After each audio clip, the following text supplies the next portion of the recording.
हूं आपके साथ नंदिनी यादव। वक्त हो गया है खबरों का, रुक कर लेते हैं खबर की ओर। बता दें कि भीषण गर्मी से देखिए आम जनमानस बेहद परेशान है। तेज धूप और भीषण गर्मी से बताया जा रहा है कि यूपी में 70 लोगों की मौत हो गई है। तो उत्तर प्रदेश में भीषण गर्मी से लोगों का हाल बेहाल है। वहीं देखिए कहा जा रहा है कि प्रदेश में भीषण गर्मी और लू का प्रकोप लगातार जारी है। प्रशासन की बात की जाए तो आईएमडी की तरफ से रेड अलर्ट भी जारी कर दिया है। यूपी के 8 शहरों में पारा 40 डिग्री के पार पहुंचा। आज 28 शहरों के लिए लू का रेड अलर्ट जारी किया गया है। वहीं बात की जाए मौसम विभाग ने 28 शहरों में रेड अलर्ट जारी कर दिया गया है। तो मौसम विभाग की तरफ से अलर्ट जारी कर दिया गया है। 41 शहरों के लिए ऑरेंज अलर्ट जारी कर लू की चेतावनी दी गई है। 18 जून से भीषण गर्मी और लू से राहत मिलने के आसार हैं। वहीं देखिए तेज धूप और भीषण गर्मी से यूपी में 70 लोगों की मौत हो गई है। तो उत्तर प्रदेश में भीषण गर्मी से लोगों का हाल बेहाल है। लगातार गर्मी अपना प्रचंड रूप दिखा रही है। प्रदेश में भीषण गर्मी और लू का प्रकोप लगातार जारी है। देखिए मौसम विभाग की तरफ से रेड अलर्ट जारी कर दिया गया है। आज 28 शहरों के लिए लू का रेड अलर्ट जारी किया गया है। बता दें कि मौसम विभाग ने 28 शहरों में रेड अलर्ट जारी कर दिया है। वहीं 41 शहरों के लिए ऑरेंज अलर्ट जारी कर लू की चेतावनी दी गई है। तो हीट वेव को लेकर देखिए रेड अलर्ट जारी कर दिया गया। 18 जून से बताया जा रहा है कि भीषण गर्मी और लू से राहत मिलने के आसार है। फिलहाल तेज धूप और भीषण गर्मी से यूपी में अब तक 70 लोगों की मौत हो चुकी है।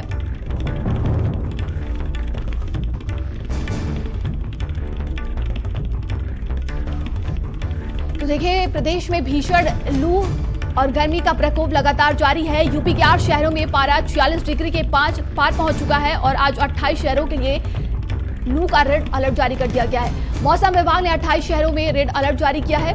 तो हीट वेव को लेकर देखिए रेड अलर्ट जारी कर दिया गया है।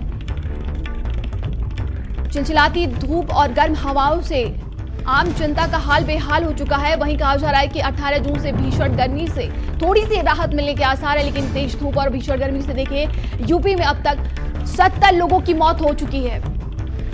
तो भीषण गर्मी का प्रकोप लगातार जारी है।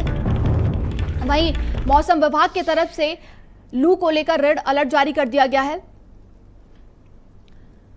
तो बता दें कि भीषण गर्मी से देखिए आम जनता बेहद परेशान है। चिलचिलाती धूप है, गर्म हवाएं चल रही हैं, लोग बाहर निकलना पसंद नहीं कर रहे हैं। और देखिए वहीं मौसम विभाग की तरफ से भी लू को लेकर चेतावनी जारी कर दी गई है। कई शहरों में बताया जा रहा है कि भीषण गर्मी पड़ने वाली है, जिसको लेकर मौसम विभाग की तरफ से चेतावनी जारी कर दी गई है।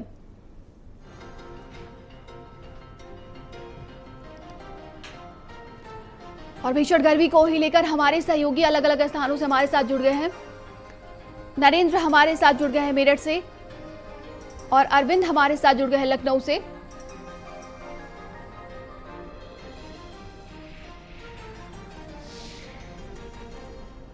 तो अरविंद देखिए लगातार भीषण गर्मी पड़ रही है और मौसम विभाग की तरफ से रेड अलर्ट जारी कर दिया गया है। क्या कुछ व्यवस्था देखने को मिल रही है राजधानी में? देखिए बिल्कुल नंदिनी, आपको बता दें कि उत्तर प्रदेश में भीषण गर्मी और जो लू का प्रकोप है वो लगातार जारी है। अगर हम रविवार की बात करें तो कल उत्तर प्रदेश के तमाम ऐसे जनपद है जहां पर भीषण गर्मी थी और यही वजह है कि पूरे प्रदेश के अलग अलग जनपदों में 70 लोगों की मौत हो चुकी है। ये मौतें जो है भीषण गर्मी, लू और हीटवेव की वजह से हुई हैं।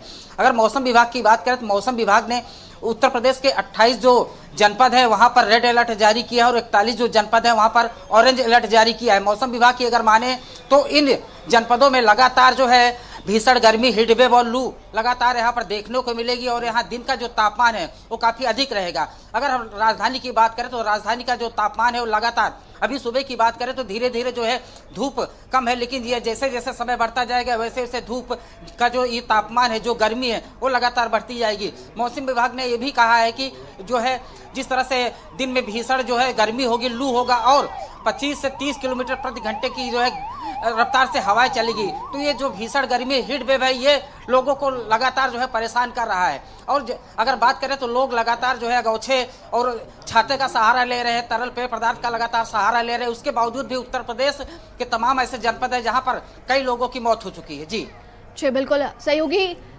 नरेंद्र हमारे साथ बने हुए हैं। नरेंद्र, देखिए यूपी के कई शहरों में बताया जा रहा है कि पारा 46 डिग्री के पार पहुंच गया। लगातार देखिए भीषण गर्मी से आम जनमानस बेहद परेशान है। अगर बात की जाए तो वहां पर क्या कुछ व्यवस्था देखने को मिल रही है मेरठ में? देखिए, यहाँ पर जो स्थितियां हैं गर्मी की वो भी भयंकर हो चुकी हैं, हाथ से निकल चुकी हैं। और स्थिति ये है कि घरों में जो रहने वाले लोग हैं उनके भी सामने बहुत बड़ी दिक्कतें हैं। जो एयर कंडीशन है वो लगातार ब्लास्ट होते हुए दिख रहे हैं। उसकी वजह यह है कि जो कल जो टेम्परेचर मैक्सिमम आका गया वो 46 डिग्री था। आप समझिए कि ये पश्चिमी उत्तर प्रदेश वो इलाका है जो पहाड़ों से सटा हुआ है उत्तराखंड के, और वहाँ भी जो पहाड़ हैं वो बुरी तरह तप रहे हैं और उसका असर जो है वो यहाँ पर गर्म हवाओं के रूप में देखने को मिल रहा है। पिछले कई दिनों से जो गर्म हवाएं हैं वो चल रही हैं। सुबह के समय थोड़ा सा मौसम नरम रहता है, लेकिन अभी जब हम आपसे बात कर रहे हैं तो इस समय 39 डिग्री टेम्परेचर यहाँ पर लगातार बना हुआ है। और धूप जो है वहाँ निकलना, धूप में जाना एक बहुत बड़ी जद्दोजहद जैसा है। आपको बताएं कि थोड़ी देर बाद यही जो थोड़ी सी नर्म हवा है ये गर्म थपेड़ों में तब्दील हो जाएगी। फिर उसके बाद शाम को 7-8 बजे तक निकलना घर से बहुत ज्यादा मुश्किल होगा। कल शाम को जो टेम्परेचर था वो 41 डिग्री था रात को 8 बजे। तो आप समझ सकते हैं कि किस तरह की मुश्किलें यहाँ भी देखने को मिल रही हैं। वो बात अलग है कि जो रेड और ऑरेंज अलर्ट है वो पूर्वांचल और मध्य यूपी के लिए जारी किया गया है, लेकिन यहाँ भी जो गर्मी का प्रकोप है, जो गर्मी का सितम है वो कम नहीं है। स्थिति यह है कि लोग अपने घरों में दुब के रहते हैं और पूरा दिन इसी तरीके से बीतता है। लोग अपने ऑफिस में अगर पहुंच जाते हैं तो वहां से निकलने की हिम्मत उनकी नहीं होती। दुकानों में, बाजारों में पूरे दिन सन्नाटा रहता है और जो बच्चे हैं उनको जबरन घर के अंदर ही रखना पड़ता है, क्योंकि अगर वो घर के बाहर आते हैं तो उनके बीमार होने का खतरा है। यही स्थिति बुजुर्गों के साथ, नौजवानों के साथ भी बनी हुई है। जो अस्पताल हैं उनमें बड़ी तादाद में जो मरीज हैं उनकी संख्या में इजाफा पिछले कई दिनों में हुआ है। और ये जो गर्मी है ये अगले 2 दिन इसी तरीके से अपना जो सितम है वो ढाएगी, ऐसा पूर्वानुमान मिला है मौसम विभाग का। तो 2-3 दिन ऐसे रहेंगे जब लोगों को और ज्यादा एहतियात बरतने की जरूरत, और जहां तक जरूरत ना हो वो अपने घर से ना निकले। ऑफिस का जो काम है वो वर्क फ्रॉम होम करें या फिर घर पर वहाँ ऑफिस में जाकर ही करें। और स्थितियां यहाँ तक हैं कि यहाँ जो मैक्सिमम पूर्वानुमान है टेम्परेचर का वो 47 डिग्री तक है। तो समझा जा सकता है कि पश्चिमी उत्तर प्रदेश का ये इलाका, पहले ये माना जाता था गर्मियों में अपेक्षाकृत पूर्वांचल के बहुत ठंडा रहता है, लेकिन अब यहाँ भी जो मौसम का जो अंतर है वो नहीं रह गया है। केवल कहने के लिए यहाँ नज़दीक में पहाड़ हैं और अच्छे यहाँ पर जो पेड़ पौधे हैं वो आपको देखने को मिलेंगे, लेकिन जब से बड़े बड़े जो हाईवेज बने हैं उस दौरान हजारों लाखों की तादाद में जो पेड़ काटे गए हैं उसका असर अब यहाँ लोगों के ऊपर भी गर्मी के मौसम में होता हुआ दिख रहा है। जी बिल्कुल।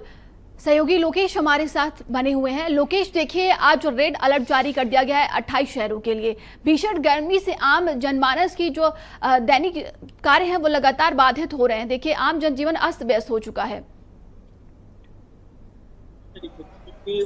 और एनसीआर की भी हालात कुछ इस तरीके के दौरान जब बारिश हुई थी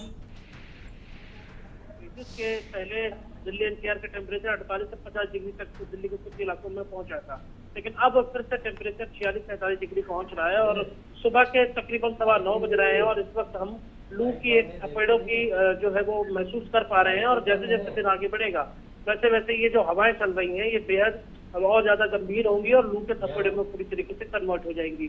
स्थिति यह है कि लोग घरों से बाहर नहीं निकल रहे हैं। जो अस्पताल है उनको अलर्ट मोड पे रखा गया है और जिस तरीके से कल एक दिन के भीतर उत्तर प्रदेश में 70 लोगों की मौत हुई है वो चौंकाने वाली है बात कि आखिर लोगों की स्तर पर तो लापरवाहियां जरूर की गई हैं, तो उसी तरफ से जो सरकारी एजेंसी हैं, अथॉरिटीज हैं, इन लोगों ने भी पूरी तरीके से काम नहीं किया। शायद इसी वजह से इतने बड़े मौत का आंकड़ा सामने आया है और ऐसे में अगले से 2 से 3 दिनों तक इस तरीके के एहतियात बरतने के साफ तौर पर निर्देश भी हैं और लोगों को बरतने भी चाहिए, क्योंकि 2 दिनों के बाद मौसम में कुछ बूंदाबांदी के बाद नरमी आएगी और जो ये तापमान 42, 44 और 46 डिग्री तक जा रहा है, ये फिर से एक बार नॉर्मलिटी की तरफ आ सकता है।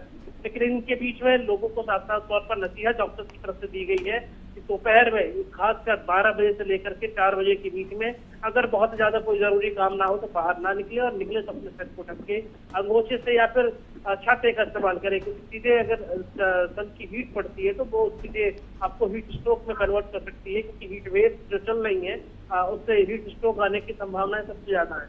और इसी तरीके से डायरिया और तबीयत खराब होने की शिकायतों से लोग परेशान हैं, और यही परेशानी अगर और ज्यादा सीवियर हो जाती है तो वो मौत के रूप में भी कन्वर्ट हो रही है।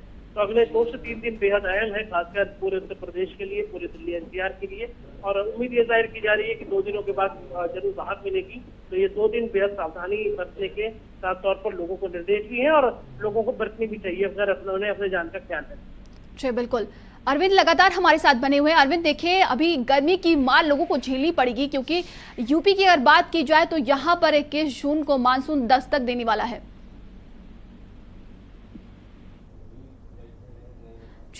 जी नरेंद्र, सहयोगी नरेंद्र हमारे साथ लगातार बने हुए हैं। नरेंद्र देखिए, वही बात है, लगातार गर्मी से लोग परेशान हो रहे हैं। अगर बात की जाए अस्पतालों में तो क्या कुछ व्यवस्था देखने को मिल रही है?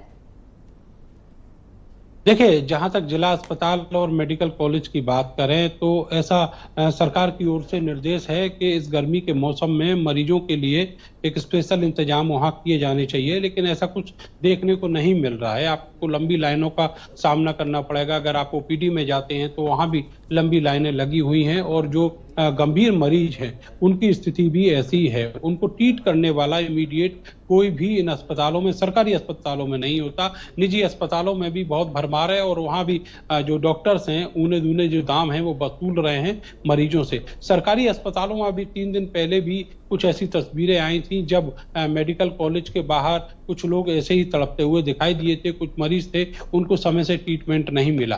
तो कुल मिलाकर स्थितियां ऐसी हैं जो एक संवेदनशीलता के दायरे से बाहर नजर आती हैं। अगर ऐसे मौसम में मरीजों के इलाज की बात करें तो यहाँ तक प्रशासनिक इंतजामों की बात करें तो आपको पूरे शहर में कहीं भी कोई प्याऊ, कोई ऐसा पानी का इंतजाम या फिर कहीं छांव का कोई शेड का इंतजाम आपको नहीं मिलेगा। जबकि ऐसी गर्मी में ये दायित्व तो होता है जिला प्रशासन का कि आम लोगों के लिए, जो राहगीर हैं, जो मजदूर हैं, उनके लिए ऐसे इंतजाम कराएं जहां पर पानी और शेड की तो कम से कम व्यवस्था हो। जहां तक बात करें और ओवरऑल मौसम की, तो मौसम इस समय बहुत ज्यादा जब भयंकर हो चुका है। गर्मी का जो सितम है वो लगातार जारी है। ऐसे में बस यही कहा जा सकता है कि अगर अपनी जान बचानी है तो खुद से एहतियात रखें, घरों में रहें, और अगर काम पर भी जाना पड़े तो वहां कोशिश करें कि पानी की जो अवेलेबिलिटी है वो बनी रहे, और आप लगातार पानी पीते रहें, कुछ खाते पीते भी रहें, जिससे कि जो पानी है वो आपके हलक से नीचे जाता रहे। डॉक्टरों की नौबत ना आए वही ज्यादा अच्छा है, और अगर आती है तो आपको बड़ी जद्दोजहद से जूझना पड़ेगा। जी बिल्कुल, सहयोगी लोकेश हमारे साथ लगातार बने हुए हैं। लोकेश, अगर गाजियाबाद की जाए, वहां पर प्रशासन की तरफ से क्या कुछ व्यवस्था देखने को मिल रही है इस प्रचंड गर्मी में?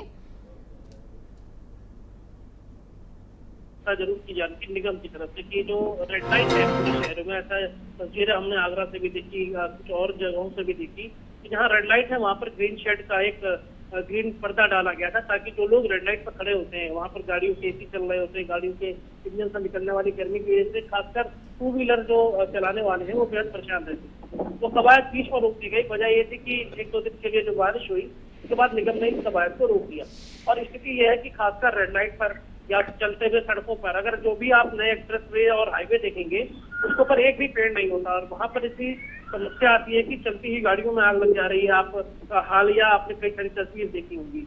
तो इस तरीके से अगर आप देखें तो पेड़ों की जरूरत तो बहुत ज्यादा है। दूसरी तरफ प्रशासन के स्तर से जैसे हमारे सहयोगी नरेंद्र भी बता रहे थे कि ना तो प्याऊ की व्यवस्था है। ये बात जरूर है कि जहाँ तहसीलों पर जाएंगे तो आप कुछ जगहों पर घड़े और उस तरीके के मटके रख दिए गए हैं, लेकिन उनकी भी रिफिल होता है या नहीं इसको सुनिश्चित करने वाला कोई नहीं है। जो अस्पताल बने हैं वहाँ पर हीट वेव वार्ड बना दिए गए हैं, उनके अंदर कूलर भी लगाए गए हैं, लेकिन मरीजों की संख्या वही है। आज छुट्टी है और आज के दिन ईद की वजह से कल अगर आप गौर करेंगे तो करीब कल सरकारी अस्पतालों की ओपीडी 1 से 1.5 हजार की करीब जाती है। आप अंदाजा लगाइए 8 से 10 डॉक्टर 1-1.5 हजार मरीजों को कैसे देखते होंगे, इसका आप बेहतर अंदाजा लगा सकते हैं। तो इस तरीके की स्थिति बनी रहेगी अगले 2 से 3 दिनों तक के लिए। और बार बार एहतियात उन लोगों को खुद बरतनी है जिन्हें अपनी सेहत का ख्याल रखना है, क्योंकि अगर काम के लिए बाहर जाना है तो भी आपको जो दिशा निर्देश है उनका पालन करना पड़ेगा। और खासकर उन रोजमर्रा के मजदूरों के लिए जो दिहाड़ी मजदूर हैं उनके लिए भी जरूरी है कि वो लोग दिन में काम न करें, अगर हो सके तो अर्ली मॉर्निंग से लेकर के शाम दोपहर तक 10-11 बजे तक काम कर ले या फिर देर शाम तक करें, तो ताकि जो इस तरीके के मौत के आंकड़े बढ़ रहे हैं लगातार गर्मी के सितम से, वो मौत के आंकड़े न बढ़े और सब कुछ बेहतर रहे। जी नरेंद्र, देखिए अगर भीषण गर्मी और प्रचंड गर्मी ऐसे ही पड़ती रही तो किसानों के लिए भी बड़ी समस्या है। अगर बात की जाए, देखिए इस भीषण गर्मी से आम जनमानस परेशान है ही, लेकिन किसानों के लिए ये बड़ी समस्या है। काफी दिक्कतों का सामना करना पड़ सकता है अगर मानसून जल्दी दस्तक नहीं देता है तो।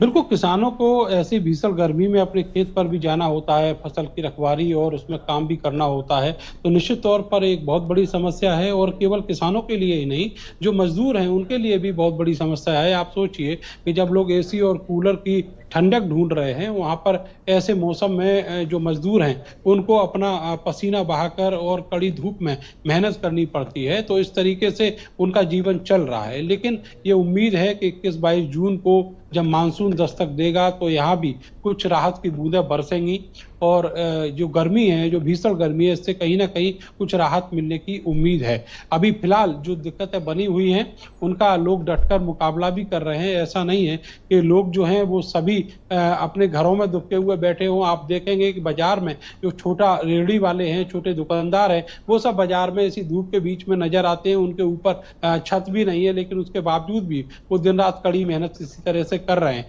किसान मेहनत कर रहे हैं, मजदूर मेहनत कर रहे हैं, उसी से ये देश चल रहा है, उसी से ये जीवन चल रहा है। तो कुल मिलाकर उम्मीद यही है कि अगले आने वाले कुछ दिनों में जो मानसून है वो दस्तक देगा और कुछ राहत की जो उम्मीदें हैं वो हमारे सामने होंगी। जी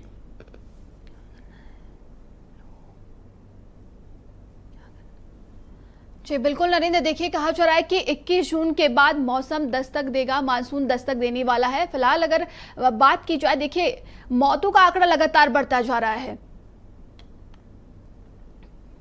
बिल्कुल, मौतों का आंकड़ा जो है वो सेंट्रल यूपी और पूर्वांचल में लगातार बढ़ता जा रहा है, क्योंकि बुंदेलखंड और पूर्वांचल के ऐसे बहुत सारे इलाके हैं जहां पर जो गर्मी है उसका प्रकोप भीषण है और वहां पर पानी की व्यवस्था नहीं है, वहां पर पेड़ नहीं है। आपको बताएं, आपके पूरे उत्तर प्रदेश में किसी भी हाईवे पर देखिए आपको एक पेड़ नजर नहीं आएगा जहां पर अगर आप गर्मी से परेशान हैं तो वहां छांव में बैठ सकें। इसी तरह की स्थिति जितने भी एक्सप्रेस वे बने हैं वहां पर है। इसके अलावा जो सरकार की एक जिम्मेदारी होती है और जो एक्सप्रेस वे ऑपरेट करने वाली कंपनियां हैं उनकी भी ये जिम्मेदारी होती है कि कहीं कोई ऐसी व्यवस्था करें जहां ऐसी भीषण गर्मी से राहत पाई जा सके। लेकिन होता यह है कि ये छोटा टेन्योर होता है, इसके लिए लोग इंतजाम नहीं करते और जब तक शिकवा शिकायतों का दौर चलता है तब तक जो मौसम है वो बदल जाता है। तो ऐसे में उन लोगों को भी एक राहत मिल जाती है और आगे की जो जिम्मेदारियां हैं उनसे वो लोग कोई नसीहत लिए बिना आगे बढ़ते रहते हैं। पैसा कमाने की जो होड़ है वो कहीं ना कहीं जिम्मेदार है इस सबके लिए और जो मौसम है वो उसका जो सिस्टम है वो तो लगातार देखा ही जा रहा है। जी बिल्कुल, देखिए अगर बात की जाए भीषण गर्मी से तो बीमारियों की दस्तक लगातार बढ़ती जा रही है और सहयोगी जितेंद्र हमारे साथ जुड़ गए हैं। जितेंद्र, देखिए भीषण गर्मी का प्रचंड लगातार जारी है, आप देख रहे होंगे कि मौतों का भी आंकड़ा बढ़ता जा रहा है। अगर बात की जाए वहां पर क्या कुछ व्यवस्था की गई है? देखिए नंदिनी, केवल और केवल भारत समाचार है जो व्यवस्थाओं पर चर्चा करता है। तमाम मैं सहयोगियों को देख रहा था, नरेंद्र जी, लोकेश जी, तमाम लोगों ने बताया वही स्थिति फिरोजाबाद की है कि बद से बदतर स्थिति है। नगर निगम, नगर पालिकाएं, नगर पंचायत के अधिकारी मौन जो नींद में निद्रा में सो रहे हैं, बिल्कुल कुंभकर्णी नींद सो रहे हैं। कोई व्यवस्थाएं नहीं है, कहीं यात्री छाता केंद्र नहीं बनाए गए, गढ़े की, पानी की और जगह जगह जो होना चाहिए हीट वेव से बचने के लिए, जैसे रेड बत्ती पर मैंने देखा था कई जिलों में रेड बत्ती पर, और उन्होंने ग्रीन कारपेट लगा दिए रेड बत्ती पे, जो लोग खड़े हो तो कम से कम दिक्कत ना हो। लेकिन यहाँ ऐसा कुछ नहीं है, बिल्कुल अंधेर नगरी चौपट राजा की तरह बनी हुई है। अधिकारी इस बात को सुनने तैयार नहीं है, जनप्रतिनिधियों को इस बात की फुर्सत नहीं है कि वो खुद एसी के कमरे में, एसी की गाड़ियों में, एसी के ऑफिसों में बैठकर जनता को सुन नहीं पा रहे हैं। ऐसी स्थिति में आम जनमानस को जो परेशानी हो रही है वो हम और आप से बेहतर कोई नहीं जानता, क्योंकि ग्राउंड जीरो पे खड़े होकर दिखता है कि लोगों को क्या दर्द है, किस तरह इस गर्मी से उन्हें परेशानी हो रही है। मजदूर मजदूरी करने जाता है, कारखाने में मजदूरी करेगा, चौराहे पे मजदूरी करेगा, रेडी रिक्शा चलाने वाले व्यक्ति को पूछा जाए कि हीट वेव क्या है गर्मी। अधिकारी इस ओर कतई ध्यान नहीं दे रहे। होना चाहिए था कि समय के चलते जिस तरह शासन ने निर्देश दिए, समुचित व्यवस्थाएं कराई जाती, लोगों को सुख सुविधाएं कराई जाती, लेकिन कोई सुनवाई करने वाला नहीं है।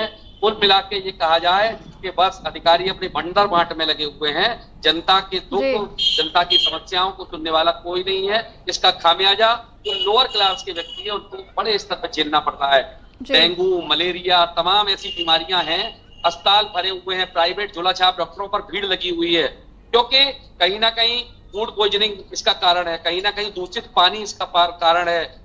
जो नगर निगम की पेयजल व्यवस्था है उसमें भी कहीं ना कहीं सवाल खड़े होते हैं कि लोगों को समुचित पेयजल उपलब्ध नहीं हो पा रहा, जिससे लोग बढ़ रहे हैं, बीमारियों की ओर बढ़ते जा रहे हैं। जगह जगह गंदगी के अंबार लगे हुए हैं, गली और चौराहों पर कूड़े के ढेर लगे हुए हैं। रात्रि में साफ सफाई होनी चाहिए थी, लेकिन कतई नहीं की गई। सुबह 10-11 बजे जाके सफाई होती है, तब तक बाजार खुल जाता है और वो गंद है लोगों के मुंह तक जाती है और बीमारियों का कारण बनती है।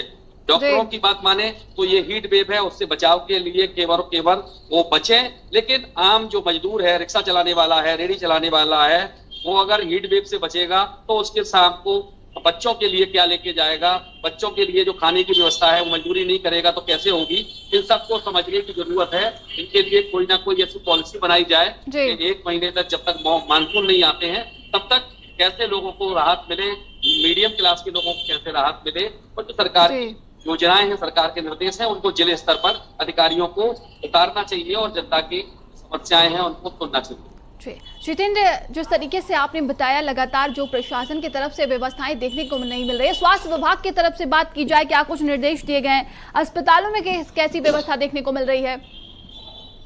बिल्कुल सही आपने सवाल किया नंदिनी। अस्पतालों में जो बात की जाए, तमाम अस्पताल जो प्राइवेट हैं या सरकारी अस्पतालों में इतनी भीड़ भरी हुई है। कहीं जो है कोई बुखार का मरीज है, कोई पलटी उल्टी दस्त का मरीज है, किसी को डायरिया हो गया, फूड पॉइजनिंग हो गई है। खास बात ये होती है मिडिल क्लास के लोग या एक माना जाए गरीब तबके का लोग, क्योंकि यहाँ चूड़ी उद्योग के क्षेत्र बहुत है, मजदूरी करने वाले लोग हैं, 400 से 500 रुपए मिलते हैं। सुबह वो घर से निकलता है, शाम को खाना परिवार के साथ खाएगा ऐसा सोच के निकलता है। तो जो चीजें हैं बाजार में, खुली पेय पदार्थ हैं, खुले जो खाने की चीजें हैं वो मिलती हैं कम रेटों में, तो उनको खाने के बाद फूड पॉइजनिंग की स्थिति ज्यादा बढ़ जाती है। अस्पतालों में जो दवाइयां उपलब्ध होनी चाहिए थी बिल्कुल नहीं हो रही हैं। अब आप देख रहे हैं कि सुबह का 9:30 का समय है, पसीना ये है कि जो पारा 41 डिग्री सेल्सियस अभी है और 44-45 तक जाता है। उत्तर प्रदेश में बात की जाए, फिरोजाबाद, आगरा, ये पूरे इसलिए, और मैं अन्य जिलों का विरोध नहीं कर रहा मतलब, लेकिन फिरोजाबाद में खासकर गर्मी इसलिए और होती है, यहाँ औद्योगिक क्षेत्र है, कांच की इकाइयां हैं, कांच के बड़े बड़े कारखाने हैं, वहां से जो लौ निकलती है, लपट निकलती है जो कांच की हीट की, वो उस मजदूर से पूछा जाए कि किस तरह कितने डिग्री टेम्परेचर को वो झेलते हैं। हमारे साथ सहयोगी अनुराज भारती जुड़ गए हैं उन्नाव से। अनुराज, क्या कुछ वहां पर व्यवस्था देखने को मिल रही है? देखिए प्रचंड गर्मी पड़ रही है, लगातार आम जनता बेहद परेशान हो गई है। जी बिल्कुल, जो गर्मी है उसने लोगों को परेशान कर रखा है और भीषण गर्मी के कारण लोग जो है दिन के समय, जो दोपहर का समय है 12 बजे से लेकर 4 बजे तक का, उसमें निकलने से बच रहे हैं। लेकिन तमाम रोजमर्रा के जो काम है, लोगों की मजबूरी है उन्हें करना है। जो पारा है वो लगातार बढ़ रहा है। गर्मी की तपिश के कारण लोग लगातार बीमार भी हो रहे हैं। उन्नाव के जो अस्पताल हैं, जिला अस्पताल है, वहाँ की इमरजेंसी पूरी तरीके से फुल है। एक बेड पर 2-2 मरीजों को लिटाकर इलाज किया जा रहा है। जो गर्मी है उसने लोगों को बीमार बनाना शुरू कर दिया है। हालांकि प्रशासन की तरफ से लगातार ये एडवाइजरी जारी की जा रही है कि लोग कम से कम दोपहर के समय निकलें जो लोग हैं, लेकिन मजबूरी है कि पेट पालने के लिए लोगों को काम करना है। आपको बता दें कि जो रोजमर्रा के काम हैं, जो लेबर वर्ग है, उसकी मजबूरी है कि वो दोपहर में ही सुबह निकलता है और शाम तक काम करता है। इस कारण कई बार वो बीमार भी हो रहा है। यहाँ गर्मी का एक बड़ा कारण ये भी है कि उन्नाव में बड़े स्तर पर जो एक्सप्रेसवे हैं और सड़कें हैं उनका निर्माण कार्य चल रहा है, जिसमें तकरीबन 1 लाख से ज्यादा पेड़ों की कटान की गई है। और इतनी बड़ी संख्या में पेड़ों के कटने के कारण भी यहाँ गर्मी जो है ज्यादा लोगों को महसूस हो रही है। जो पारा है वो 48 से 49 डिग्री तक पहुंच रहा है, जिस कारण यहाँ के लोगों को भीषण समस्या हो रही है। दिन में जो लोग राह चलते कहीं जाते हैं और 12-1 बजे के दौरान का जो समय है उस दौरान राह चलते ही गिर पड़ रहे हैं। इस दौरान 2 दिन पहले भी एक व्यक्ति की इसी तरह मौत हो चुकी है। जो जिला प्रशासन है उसकी तरफ से लगातार एडवाइजरी जारी की जा रही है कि दोपहर के समय लोग निकलने से बचें ताकि उनका स्वास्थ्य सही रह सके और जो उनके काम है वो सुबह के समय या शाम के समय कर अपनी चीजों को पूरी करने की कोशिश करें। तमाम जानकारी के लिए आप सभी का बहुत बहुत धन्यवाद है। चलिए आगे